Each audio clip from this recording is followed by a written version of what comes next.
ხელმძღვანელობითა და პრეზიდენტის წარმომადგენლების გარეშე საქმიანობს.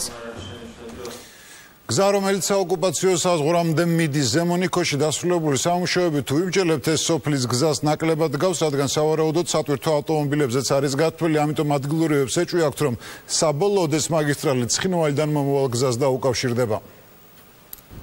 ზემონიქოზიდან ოკუპირებულ ცხინვალამდე დაახლოებით 200 მეტრია. სწორედ ეს მანძილიღაა დარჩენილი ასფალტის საფარის გარეშე. გზის რეაბილიტაციო სამუშაოები საოკუპაციო ზოლთან რამდენიმე თვეში უნდა დასრულდეს. თუმცა ადგილობრივები ამბობენ, რომ ახალი გზა უახლოეს მომავალში ცხინვალში შევა და ლარსის გადმოსასვლელს ჩაანაცვლებს. აიკეთება დარიალის ხეობის ხოჯონი გიძით. ის რემონტი და 5 წელი და აქედან გაიხსნა. იკეთება დარიალის ხეობა 4 წლით მეორე გვირაბი კეთდება, მეორე ხარიო და სიარულით მანქანები აკეთებდნენ თუ ლიახვის პირზე გადის ყოფილი ძველი გზა, უпростоოდ ახალი გზა უნდა გაკეთებულიყო ცხინვალის შემოვლით. და შეიძლება ის გაარემონტონ და აქეთ არის მანქანებად. ინფორმაციას, რომელსაც ადგილობრივები ფლობენ, კატეგორიულად არ იზიარებენ ინფრასტრუქტურის სამინისტროში. საგზაო დეპარტამენტში აცხადებენ, რომ ზემონიქოზამდე 5 კილომეტრიანი გზის შეკეთება გეგმიური სამუშაოს ნაწილია. დარიალის გამშვები პუნქტის დაკეთვას და შემდეგ ოკუპირებული ცხინვალის გავლით სატრანსპორტო დერეფნის ამოქმედებას გამორიცხავენ ეკონომიკის სამინისტროშიც. პირველად მესმის დარიალის ალტერნატიული არ ვიცი, გავერკვევით და გიწევთ. გამორიცხული არც მიმდინარეობს ამასთან დაკავშირებით განხილვა. არ მიმდინარეობს. სამომავლოდ, როცა კონფლიქტი დასრულდება და სამოჩაბლო დაბრუნდება ქართულ სახელმწიფოს იურისდიქციაში, ეს გზა, რა თქმა უნდა, იქნება რუსეთთან დამაკავშირებელი ერთ-ერთი ალტერნატივა.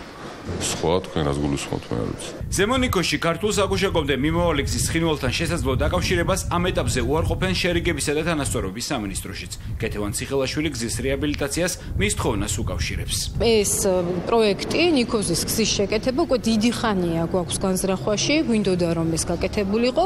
ეს არ ნიშნავს რომ ზოგადად და მომავალში საერთოდ რაიმე დისკუსია გამორიცხული. ახლა ნიქოზის გზასთან მოდით ამას ნუ დავაკავშირებთ, ეს ცალკე ამოცანა, ეს არის ცალკე განხილვის თემა და ამჟამად ამ კონტექსტში მე ვერ დაგიდასტურებთ რომ რაიმე ასე ვთქვათ მუშაობა მიმდინარეობს. ოფიციალური უწყებების განმარტებები საეჭვოდ მიაჩნიათ ზემონიქოში.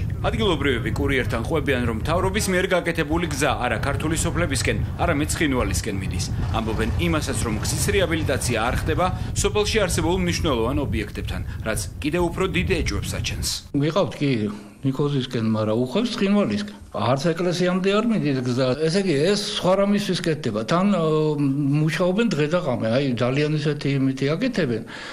ისე კაპიტალურად აკეთებენ, რომ ეს არის გათვლილი ტრაილერებისთვის.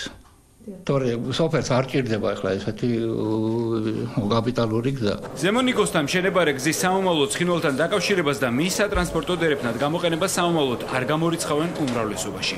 ოპოზიციაში კი თვლიან, რომ შესაძლოა ეს გადაწყვეტილება ხელისუფლებამ ხალხის გვერდის სავლით მიიღოს. კონფლიქტების ტრანსფორმაციის და საბოლოოდ პოლიტიკური მოლაპარაკების გზაზე გასვლისათვის რაც მეტი გზა იქნება გადატანით პირდაპირ მნიშვნელობით ჩამოყალიბებული რასაკვირველია უკეთესია, მაგრამ ის რომ რაიმე გადაწყვეტილება არის ან რაიმე მოსაზრება ამასთან დაკავშირებით კაფეო, ამას ნამდვილად არ დაგიდასტურებთ. ყველაფერი არის მათგან მოსალოდნელი, ამის გაკეთება საქართველოს ტერიტორიული მთლიანობის აღდგენისკენ რეალური ნაბიჯების გადადგმის გარეშე იქნება რა თქმა უნდა მორიგი ღალატი საქართველოს ეროვნული ინტერესების. ეს კარგი იქნება თუ ხელი ეწყობა ამით ადამიანების უკეთეს ცხოვრებას ოკუპირებულ ტერიტორიაზე, მაგრამ ეს ასე არ ხდება. სწორედ ეს არის შემოშფოთებელი, რომ ასეთ ვითარებაში რაღაცა მშვიდად ყურება საქართველოს ხელისუფლების მხრიდან ამ პროცესების აბსოლუტურად არადეკვატურია. ზემონიქოზისა და ცხინვალის დამაკავშირებელ გზაზე ბოლოს და ისიც 2008 წელს რუსულმა ტანკებმა გაიარეს. მას შემდეგ გზა რუსმა სამხედროებმა მავთუხლართებით ჩაკეტეს. არის შესაძლებლობა იმისა, რომ ტარიფები გაიზარდოს. გაზი ძვირდება, როდიდან მოგვიწევს მოხმარებული აირის ახალი ტარიფის გადახდა. 17-20% გაიზრდება თითოეულ აბონენტს გადასახადი.